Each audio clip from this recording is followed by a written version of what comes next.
Black smoke, the signal there will be no new pope named tonight. I'm Lindsay Davis here at the Vatican for a special edition of ABC News Live Prime. The doors of the chapel closed shut, the conclave now underway. Those cardinals are sequestered, one ballot down, and no new pope. The mystery, the intrigue, as the world waits to learn what's going on behind those closed doors. The breaking news back at home. Not guilty. The verdict handed down in the state trial over the killing of Tyree Nichols. The family shocked and outraged tonight. The new warning from Federal Reserve Chairman Jerome Powell and how it could impact you, and what the Fed today decided about interest rates. The major change for millions of airline passengers, Real ID is now in effect. Will airlines still allow you to board without it? You're expecting the number of students poisoned by lead to grow? Yes. The concerning developments in some Milwaukee schools and what's being done to address possible lead issues. And tonight, fantasy sports, papal style. There's a burgeoning betting market, and our Maggie really has more on the front runner, at least according to the odds makers, the money being gambled as we await the next pope. From ABC News, this is Prime with Lindsay Davis, reporting tonight from the Vatican. Good evening, everyone, from St. Peter's Square. I'm Lindsay Davis. Thank you so much for streaming with us. We are here in Vatican City for the historic papal conclave as the world watches the centuries-old ritual of electing the next pope. Tens of thousands of faithful stood for hours today here in St. Peter's Square, watching for smoke from this chimney. They billowed black just before 9 o'clock local time, signaling from the voting cardinals inside the Sistine Chapel that they had not yet chosen the leader of the Holy See on the conclave's crucial first day. 133 cardinals will resume their secretive ritual tomorrow, sequestered and without access to the outside world until they can declare their inspired choice. The pageantry of this sacred duty, connecting ancient tradition to our modern times. But how will Pope Francis's legacy shape the next papacy? And will the next pope take up his mantle? Our James Longman introduces us to one of the newest cardinals, and Inside the Vatican podcast host Colleen Dully will join us in a moment. But first, here's a look at the clandestine tradition that is the conclave. The world watching that chimney for hours today as the centuries-old tradition is now underway. And around 9 p.m. here in Vatican City, black smoke poured out from atop the Sistine Chapel. At this hour, there's no consensus just yet on who will be the next pope. Waiting a long time is kind of disappointing to see the black smoke. The things that really important in my life, and this is something that is really important in my life. Yeah, I'll be back tomorrow to see the smoke again, and hopefully we see who's the new papa. And now thousands of onlookers from St. Peter's Square will have to wait until tomorrow to see if white smoke will rise to the heavens, signaling that the cardinals have reached a majority in electing a new pope. Up to 4 voting sessions a day are expected, 2 in the morning and 2 in the afternoon. The first day of the conclave began with prayer and song from underneath Michelangelo's famed frescoes. More than 100 cardinals from around the world, nearly 80% of them appointed by the late Pope Francis, making for the most diverse conclave ever. Each of the 133 voting cardinals taking a solemn oath of secrecy and fidelity in Latin, not to reveal how they voted. And then a declaration. Extra omnes.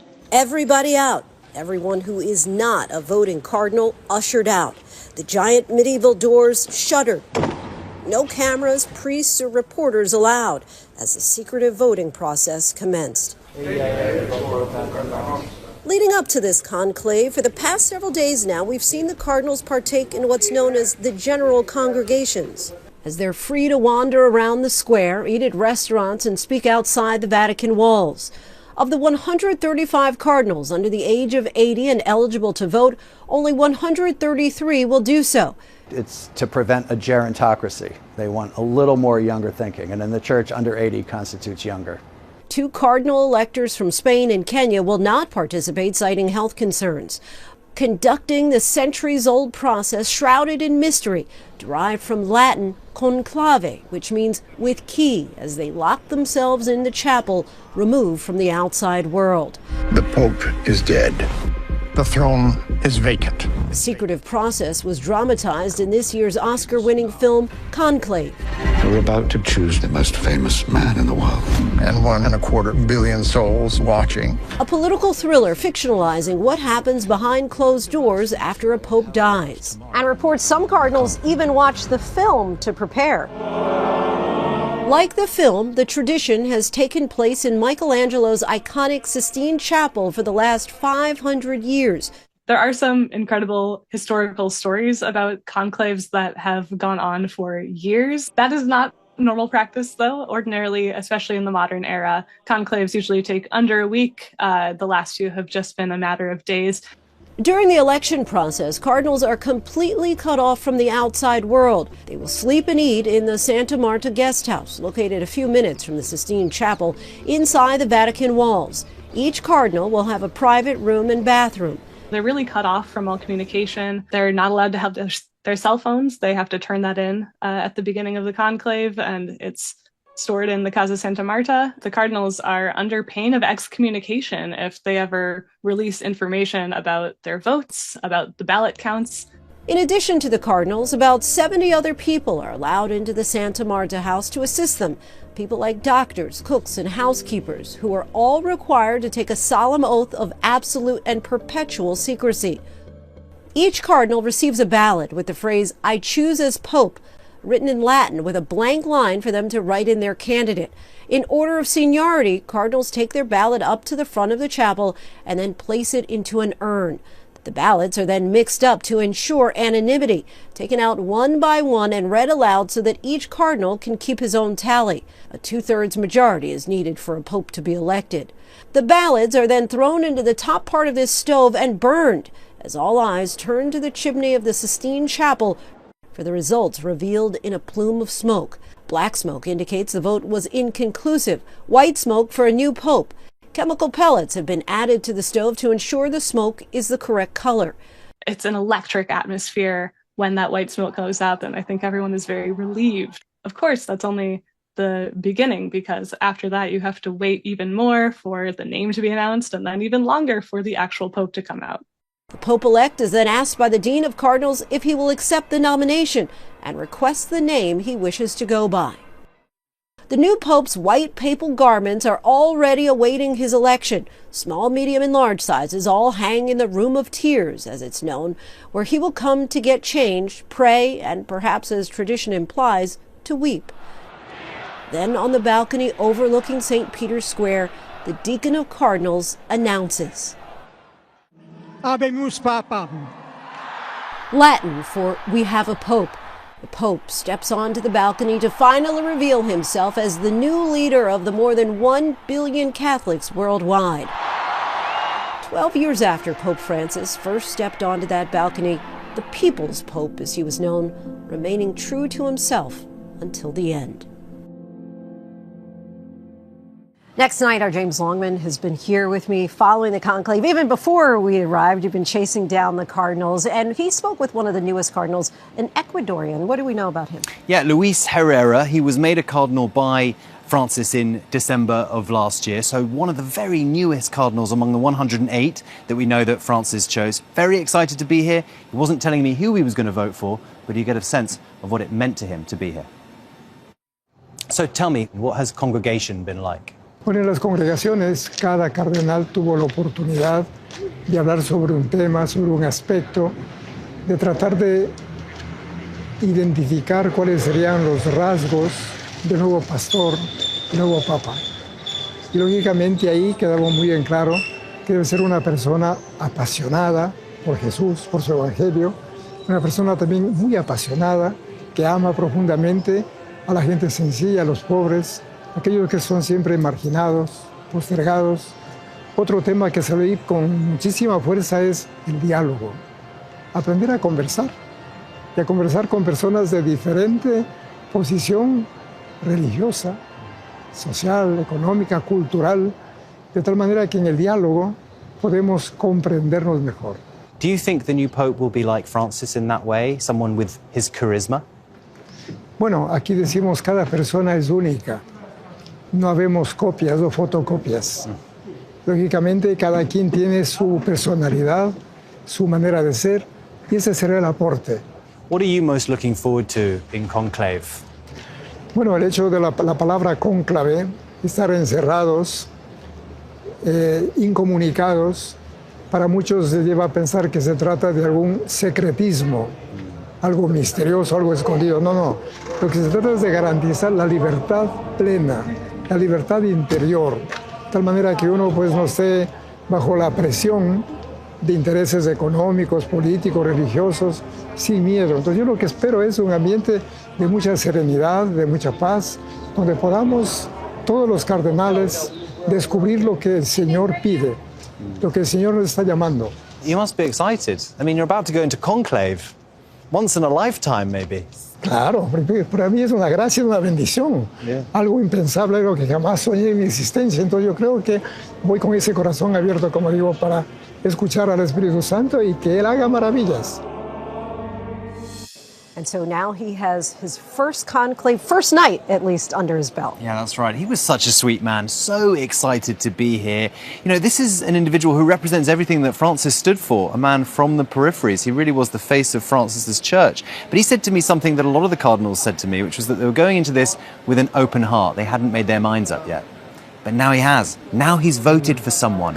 What moved him? Who did he choose? Why did he choose that person? Was it because he was influenced by other cardinals more senior than him? I mean, every decision here is just so fascinating. And what is the quote? Go in a pope, come out a cardinal. You have to imagine a number of these men have a lot to think about tonight. Oh, I mean, absolutely. Yeah, there have been all kinds of people predicted as front runners, but this first vote, so important. It sets the stage. It gives them all a sense of where they are. And one of them, at least, maybe some of them, have votes. And they're going to bed tonight, lying in bed in Santa Marta thinking, I've got the most votes among my peers. And they know it. They will be there thinking, what's going to happen tomorrow? Do I want more votes? Do I want to get the attention off me? Do I want my colleagues to take the votes from me? I mean, all of these decisions are fascinating. And necessarily, Lindsay, and this is what I find so interesting, each of these men, they will have to change their votes at some point. And what causes them to change a vote? I mean, what I wouldn't give to be a fly on the wall tomorrow morning at breakfast at Santa Marta, because they are going to be talking about it over their meals tomorrow morning. To be in the room with these gentlemen. All right, James, thank you so much as always. As we've been reporting, the next pope will need 89 votes in order to pass the threshold to become the next pope. And while we use terms like vote, it's worth remembering that this is not some political convention. The idea is that God, as the Holy Spirit, is moving and inspiring the cardinals with their choice. And so the cardinals are said to enter the chapel spiritually and prayerfully, even though cardinals are sworn to secrecy about voting proceedings at the threat of excommunication. People do talk. Colleen Dully knows that better than most. She's been listening intently to it all. Colleen, of course, associate editor at America Magazine and host of the Inside the Vatican podcast. Thanks so much for coming back on the show. Thanks, Lindsay. Okay, so when we look back at Pope Francis, when he was a cardinal, though he was on the short list, he really wasn't considered to be a top contender. So there are some surprises here that happened at the conclave. That, of course, was 12 years ago. Give us a sense of what you're hearing now as far as that short list. Sure. Well, certainly everyone agrees that there are two frontrunners going into this conclave. So we have Cardinal Pietro Parolin, who's the Secretary of State, kind of a career diplomat, very little pastoral experience, though. And then Cardinal Luis Antonio Tagle, who's this very charismatic Filipino cardinal. He'd be Francis 2.0, basically. And then the question is, if the votes are split between those, who could emerge in that third position and ultimately take the lead? And there are several names being floated there. That's kind of an open playing field. One that we could talk about, though, is Cardinal Matteo Zuppi. He's kind of competing for the Italian support with Parolin. But Zuppi is, he's a member of this group that's very concerned with helping the poor. He's kind of a street priest. He's known in the streets of Trastevere over here as Don Matteo. He rides his bike around. He's kind of like a tall, goofy guy. So he would be a very lovable pope. I think there is some hesitance among the College of Cardinals to elect someone who is a member of Sant'Egidio, which is, it's just a lay movement that has not changed leadership in a long time, and so they'd be concerned about sort of undue influence from them. You mentioned Parolin, but he doesn't have a lot of pastoral experience, which traditionally the Pope does. Yeah, that's right. I mean, certainly Francis had tons of that. John Paul II had a lot of that. Benedict, not as much. He was more of a scholar, a professor. So it can be done. And there is a saying in Rome that a fat pope follows a skinny pope, right? Essentially, you want somebody who has different skills, maybe a different kind of personality, and that there's often kind of a back and forth. So I could see them going more scholarly, maybe less pastoral. Of course, this is a very secretive, clandestine process. Are you hearing anything? Are there any tea leaves that are out there at all? I mean, it's so early in the process. So no, very, very little right now. I did hear that maybe the reason for the smoke delay today, which took more than an hour longer than 2013's first smoke did, may have been because the preacher of the papal household, Raniero Cantalamessa, who was giving a reflection as soon as they went inside, spoke for 50 minutes rather than 15, which fits with what I know of how Cardinal Cantalamessa preaches. Pope Francis, of course, has been getting a lot of recognition for making this the most diverse body of cardinals. Any sense of how that might influence their choice of the next pope? Sure. Well, I think there's certainly much more openness to, again, a pope from maybe Africa or Asia, where the church is growing. But there's also, this sense that if you bring in somebody from the outside, they're going to need a good team around them. So that's something the cardinals were talking about in their very last meetings before going into the conclave is, maybe we should switch to a model where the pope is not governing alone so much. Give us a sense of age, because there were some people who were saying, oh, this one is a top contender. And then I was looking at, he's 79. Isn't that really too old? Or another who's 60. Isn't that really too young? What role does age play? Yeah, certainly. It would be very rare for the cardinals to elect someone who is not in the room with them. Remember, you can't be voting unless you're over 80. Unless you're under 80. Right. Yeah. So someone over 80 would be seen as maybe not having the energy or maybe the permanence to carry through the changes that they want to see. On the other hand, if you choose someone maybe under 70, that's seen as too long of a pontificate, and very few people want to have a long pontificate like John Paul II's. Do you see the next pope, and again, this is asking you to pull out your crystal ball, as a referendum on Pope Francis, or perhaps are they looking for a Pope Francis II?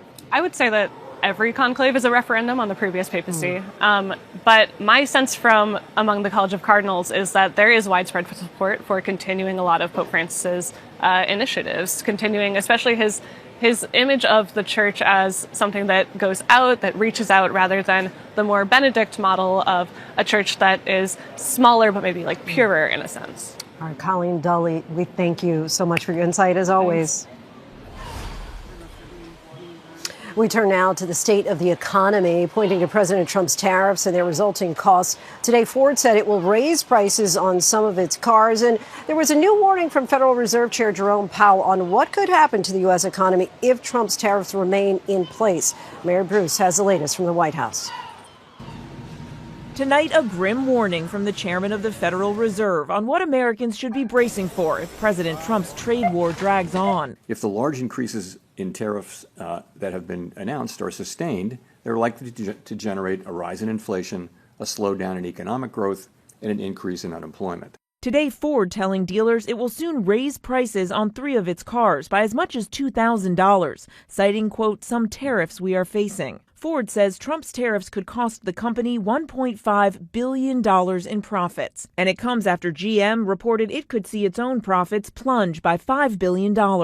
This is the impact of the president's 145% tariffs on products imported by China is being seen at the port of Los Angeles, where the number of cargo ships arriving is down 32%. Chinese and American officials expected to meet for the first time this weekend in Switzerland. China says in order to have substantive negotiations, you have to bring down your 145% tariffs. Are you open to pulling back your tariffs in order to get China to the negotiating table? No. On Capitol Hill, Treasury Secretary Scott Bessent pressed on how these tariffs will impact young families. More than 70% of baby products like car seats and strollers are manufactured in China. By one estimate, prices could rise 30%. Yes or no? Do you support an exemption to tariffs on items that parents need to care for their babies? It is under consideration. But when we took that question to the president, he brushed off the idea. The Treasury Secretary just told lawmakers that a tariff exemption for certain baby items like car seats is under consideration. Will you exempt some products that families rely on? I don't know. I'll think about it. I don't know. I really don't. Are you concerned? I want to make it nice and simple. I'm not looking to have so many exemptions that nobody knows what's doing.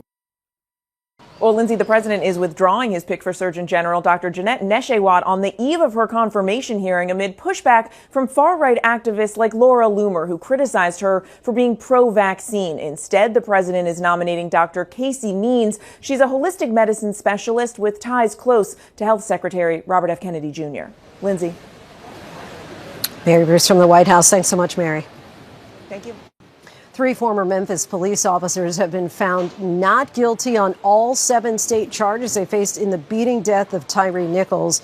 The 3 hugged their attorneys when they heard the verdict read, but all 3 were convicted on federal charges. So what happens now?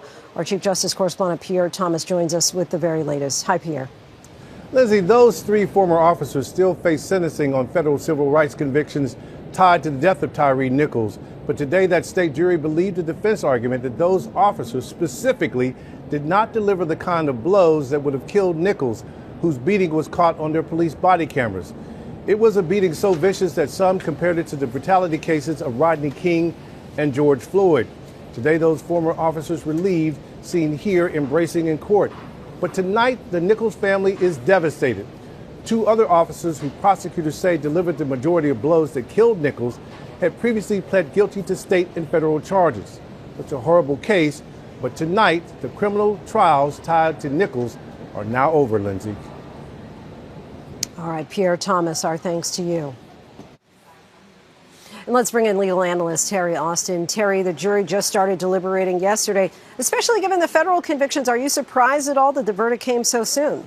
Well, it didn't come too soon, but it is a surprise, Lindsay, because I did not think with the existence of that video that we would get an acquittal. This was a unanimous decision. All 12 of these jurors decided that none of these individuals was guilty of the higher charge, which would have been that murder charge. And so they acquitted them actually on each and every charge. And so it's an interesting case to me when you have so much evidence and yet the jury comes back and they apparently did not believe that this was something that was intentional. They thought that there was a risk there, as the defense was arguing, and that because of the risk and the exposure, they're not guilty.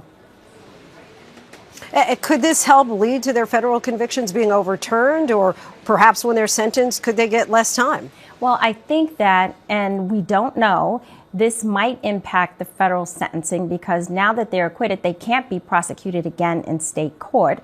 But perhaps it'll have an influence on that federal sentencing. The conviction there was for witness tampering, which is a much lesser charge and a much lesser sentence. They could get a few years for that, but I don't think that it's going to really affect the decision on the sentence in that case because it's so totally different, 2 different cases. So we'll see what happens. But right now, these individuals are free to walk. They'll wait for their sentencing in the federal court. They may serve time there, but it won't be anything like it would have been had they been found guilty in this case.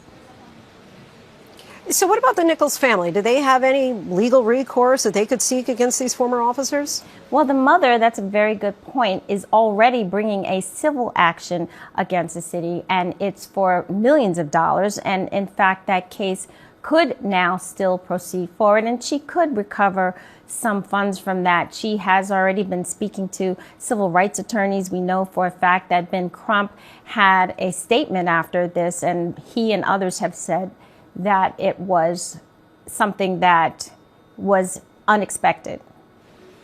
Our thanks to Terry Austin for her insight and expertise. The Sean Combs sex trafficking and racketeering trial in New York is expected to have a jury seated by Friday. The judge currently has 45 prospective jurors in place. Among them is a woman who said that she saw the hotel security video of Combs attacking his then-girlfriend, saying the video was, quote, shocking and violent. Both the prosecution and defense anticipate the jury will be finalized by the weekend. Opening statements would then be set for Monday. And a programming note, a daily show on the trial of Sean Diddy Combs called Burden of Proof, the case against Diddy, will premiere Friday, May 9th at 5:30 p.m. Eastern on ABC News Live, hosted by our own Eva Pilgrim. Be sure to tune in for that. Now to the rising tensions between India and Pakistan, two nuclear-armed nations. Tonight, Pakistan is vowing it will retaliate after India launched multiple missiles against what it called terrorist infrastructure. That itself was in retaliation for a deadly attack on Indian tourists in Kashmir last month.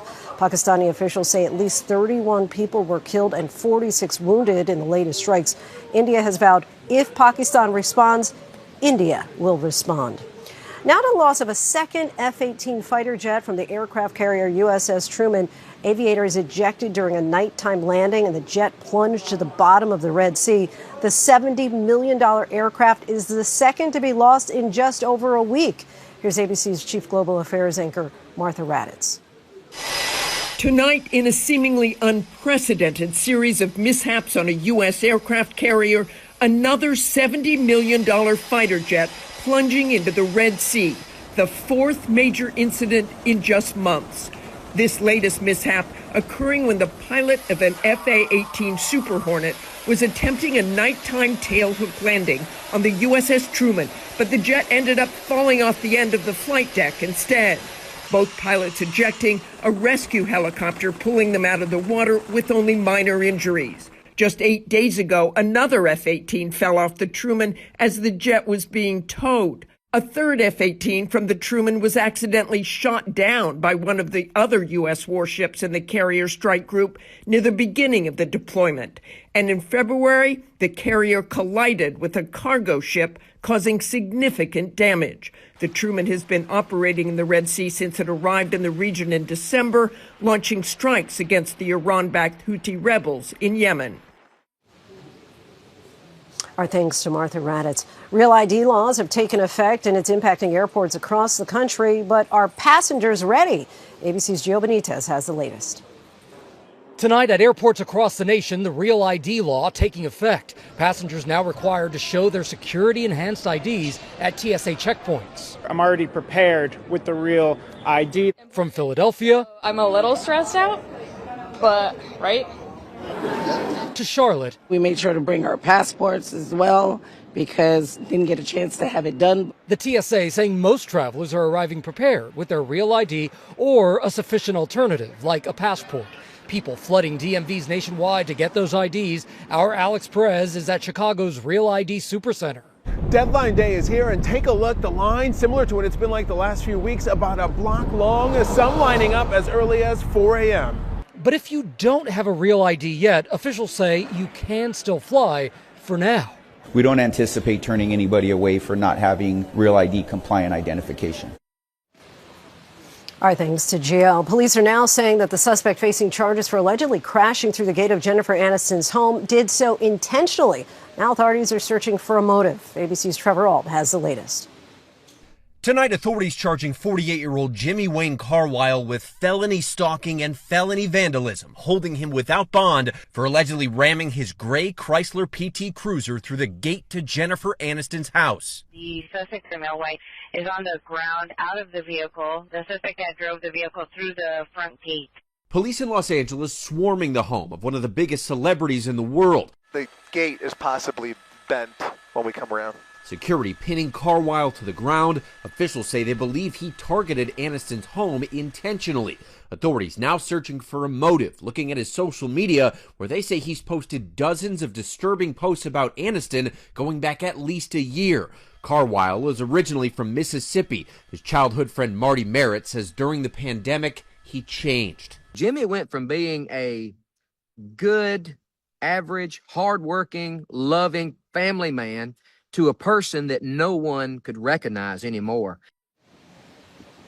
Our thanks to Trevor Ault. Tonight, actor Michael Pitt is facing charges for alleged sexual abuse in New York City. He's best known for his roles in Boardwalk Empire and Dawson's Creek. Prosecutors say an alleged victim has accused him of sexual abuse, assault, and strangulation from incidents that occurred in 2020 and 2021. His attorney calls the claims baseless, saying Pitt and the alleged victim were in a consensual relationship at the time. Pitt has pleaded not guilty. Coming up, struggling drugstore chain Rite Aid is in bankruptcy again. What you need to know is the company says all locations will eventually close or be sold. And nearly 70,000 public school students in Milwaukee may have been exposed to lead. 4 cases of lead poisoning from dilapidated school buildings have already been confirmed. And now the health officials that would normally jump in to help have been fired. You feel so helpless when you don't know what kind of impact exactly this may have had on your child. Welcome back, everyone. Milwaukee is battling a problem in its public schools. We're talking about lead paint. Used decades ago, it is a well-known cause of health problems in children. Just today, the city held open testing for any children or their guardians who wanted it.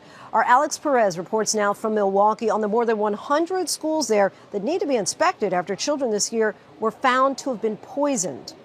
Bye. Have a good weekend. Like most busy moms, Kat says our mother of 6-year-old twins is stretched thin. Ready? Can we cross the street? Now adding to that stress, concerns about lead at her kids' Milwaukee school building. We put a lot of faith in our institutions, in our schools. It's just so disheartening when those systems fail. Their school closed for 2 weeks. Her kids among the 68,000 in Milwaukee's public schools that may have been exposed to lead in paint and dust in deteriorating buildings. District-wide testing this year uncovering 4 confirmed cases of lead poisoning, 3 more cases under investigation. 9 schools so far impacted, some forced to temporarily close. For more than 6 weeks, students at this school have had to attend classes at a different school because of lead paint in the building. Officials say 106 out of the district's 156 buildings need to be repainted and inspected. Ingesting lead paint is especially dangerous for young children and can cause growth delays, attention disorders, and even brain damage. And then here, let's put that in your backpack too. Testing revealed Kat's kids thankfully did not have lead poisoning, but the CDC says no level of lead is safe for children. Kat now worrying about the lasting impact of even low levels, which could also be a concern. You feel so helpless when you don't know what kind of impact exactly this may have had on your child. Buildings in the United States built before 1978 used lead paint, but if properly maintained and repainted, the risk is diminished. Milwaukee, like many aging cities, no stranger to the problem. The city's public health commissioner, Mike Totoritis, says every year about 1,200 kids are referred to the department for possible lead poisoning after exposure in their homes or other buildings. I have an old home that was built in the 1900s, and I think about that on a regular basis, and putting my feet in the parents' shoes who also have their students in these schools, thinking, hey, I'm sending my kid to the school. It should be safe. It should be free of lead hazards. And unfortunately, that's not what we found. We found that systemic issues of poor maintenance and poor cleaning that really put students at danger. That upkeep, according to the new Milwaukee schools superintendent, had for years not been happening, allowing layers of lead paint to chip and crack through. Underfunding in schools for many, many years has really put districts at a very difficult choice of whether they should, have teachers in the classroom and lower class sizes or have a paraprofessional to support, or whether they paint a wall. Further complicating things, recent Trump administration cuts to nationwide health programs, including the dismissal of a CDC team of lead experts that, if not for the cuts, would have been in Milwaukee working with the city's public health team. Not every department has internal expertise in every health issue that our country faces, and we rely on the federal government for that expertise. So to see that eliminated overnight was hard to describe, to say the least. Eric Svensson was the division director for that CDC department before it was eliminated and he was laid off. He says Milwaukee is now on its own. And other cities faced with environmental threats, from harmful wildfire smoke to water safety after flooding, will no longer be able to turn to the CDC for the same resources as before. They're on their own. Our team that we were going to send out is not going to be able to go out in its entirety. We don't have the lead expertise to send. They're going to have to find a way to manage this outbreak on their own. In Milwaukee, the school district now going building by building, making repairs and increasing lead testing in students. The city today sponsoring free testing for parents and students, saying the goal is to have all impacted buildings repainted by the end of 2025. Are you expecting the number of students poisoned by lead to grow? Yes. Did you get to go to the park today? Parents like Kat still say there's a lot of blame to go around. All right, let's go. That gutted CDC team, a small part of it. but she says disheartening nonetheless. Maybe that would have just been a little bit of help, but it really sends the message of you don't matter. So many in desperate need of help. Our thanks to Alex Perez. A federal spokesperson tells ABC News the CDC's lead prevention work will be consolidated to a new still-to-come division, but no word on who will continue that work with all the experts still laid off. Coming up, much more from Vatican City, the big business. We're talking betting business on who will be named the next pope. And the numbers involving this conclave you need to know about.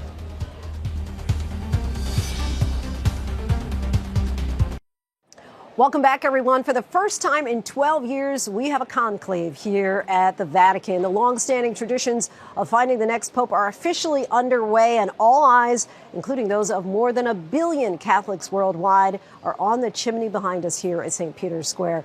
Let's take a look at what's happening now and what's still ahead. By the numbers, at least 250,000 people from around the world are expected to have made the trip here, enough to fill the square and perhaps surrounding streets. 4,000 security personnel, including police and military, are here to help things go smoothly as we wait, as well as 1,000 dedicated volunteers, all standing by as 133 cardinals sequester themselves and carry out the votes, the largest number of any previous conclave. Going forward, there will be as many as 4 votes held each day until someone reaches the 2/3 majority needed to become pope. There's no time limit on how long conclaves last. The longest on record was nearly 3 years. Yes, years for Pope Gregory X to be elected in 1271. In more recent times, they've been much shorter. It took just 2 days for each of the last 2 popes, Benedict XVI and Francis, to get the votes that they needed. How long this election will take remains to be seen, but ABC News Live will be here for you once that white smoke ultimately billows up to the heavens. Coming up, when wildfires tear through, they don't just destroy whole communities, they leave lasting physical damage to our bodies. What a new study shows about the dangerous impacts of wildfire smoke on the lungs.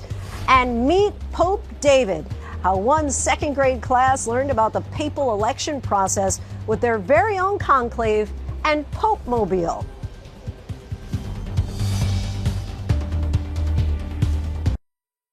One of the nation's largest drugstore chains, Rite Aid, files for bankruptcy. Smoke from wildfires can kill long after the flames have been put out, according to a new study. And 2 large American cities adopt the pride flag as official city flags. These stories and more in tonight's rundown. Drugstore chain Rite Aid is filing for bankruptcy again, 8 months after emerging from a previous Chapter 11 filing. Rite Aid said in a statement that it plans to keep its stores open while it tries to sell off assets, so existing customers will not need to transfer prescriptions to other pharmacies. Rite Aid says it has secured almost $2 billion in new financing from existing lenders to stay operational during bankruptcy proceedings and plans to keep stores open for now. Smoke from wildfires driven by climate change contributed to about 15,000 deaths in the U.S. over a 15-year period. That according to a study published in the Nature journal Communications Earth and Environment. The study looked at dozens of wildfires from 2006 to 2020 and cross-referenced existing data on real climate conditions, finding deaths to be linked to small particle matter from wildfire smoke that can lodge deep into the lungs. A Florida woman was killed by an alligator during a canoeing trip with her husband, who tried to save her during the surprise attack, officials said. The two were canoeing in about 2.5 feet of water when the boat drifted over a large alligator, which then thrashed and tipped the canoe over, throwing the couple into the water. The wife's body has since been recovered. Salt Lake City and Boise, Idaho City Councils voted to make the pride flag an official city flag in response to state laws outlawing the use of unofficial flags. Boise council members stressed the flag would not replace the City of Boise flag that flies above government buildings, but simply allows the city to lawfully fly the flag within the bounds of the law. Following the passage of the resolution, supporters and protesters met outside where tense demonstrations took place. In other Utah news, goodbye Utah Hockey Club. Tusks up Utah Mammoth. After a 13-month process, Utah Mammoth was revealed as the new name and permanent identity for the NHL franchise based in Salt Lake City. Utah will also introduce a Mammoth-inspired mascot at home games next season. You usually graduate college with those who've seen you grow over 4 years. But college senior Sam Cooper walked the stage with someone who's been by his side since day one, his mom, Christy. The pair graduating from Grand Valley State University in Michigan. This wasn't Christy's first time in a cap and gown. In fact, it marked her 4th degree while Sam was earning his first. A moment of mutual pride. She moved mountains for me and for my success and my educational journey. So it's really cool just to really finish off that journey with my mom. Tomorrow, 133 cardinals will continue the traditional and highly secretive process of electing the next pope. Outside the walls of the Sistine Chapel, thousands around the world are placing bets, and online betting markets are seeing traffic in record numbers. As our Maggie Rulli reports, wagers on the next pope is big business. And this is your whole Pope Fantasy League right here. Yes. Fanta Papa is Italy's answer to Fantasy League sports, papal style. This game is a really fun game to play with friends and have a laugh. Oh my gosh, they blink. Zupi blinked at me. Alessandra Morisco tells us she's in a league with her 2 daughters. The power of this app is that it fosters a sense of a community around this a big historical event.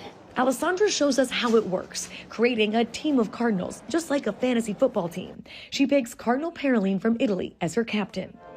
So I'm supporting him. It's a funny way of saying that, of course, I would like to have him as a pope, but it is not on me. It is the Holy Spirit that will decide.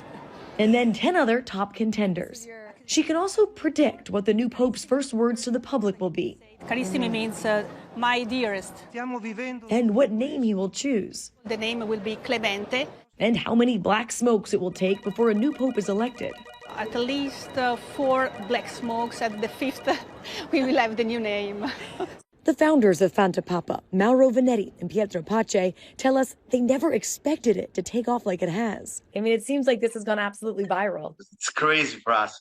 We developed a video game just for friends, you see, not for everyone in Italy, not everyone. The 2 of them started working on Fanta Papa in February, rushing to get it out ahead of the conclave. We don't even have a graphic designer. This is embarrassing, but there's no artist involved. No. And so the cardinals, for example, I made them. They look a bit like my dog.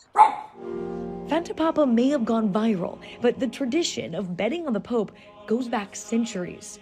Leighton Van Williams is a professor of economics. He says gambling on the next Pope isn't a new concept. The records of betting on the Pope go back to 1503. And we've actually got the records of that conclave. The evidence is that there'd been betting well before that. Was betting on the Pope one of the original betting markets, the original fantasy leagues, if you will? I think so, basically. Roman bankers would take bets off merchants. They would get sort of tips from inside the conclave as to what might be going on. And they'd be able to set the odds.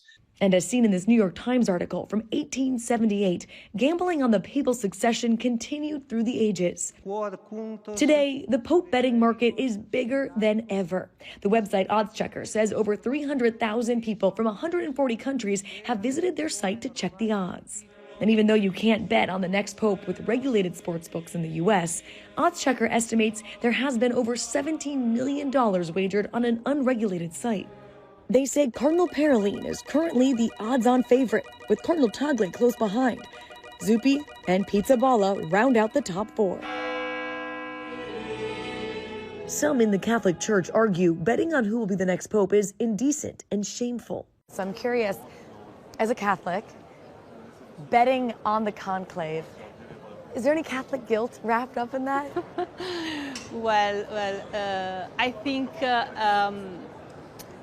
I think can make stronger the relationship with our religion.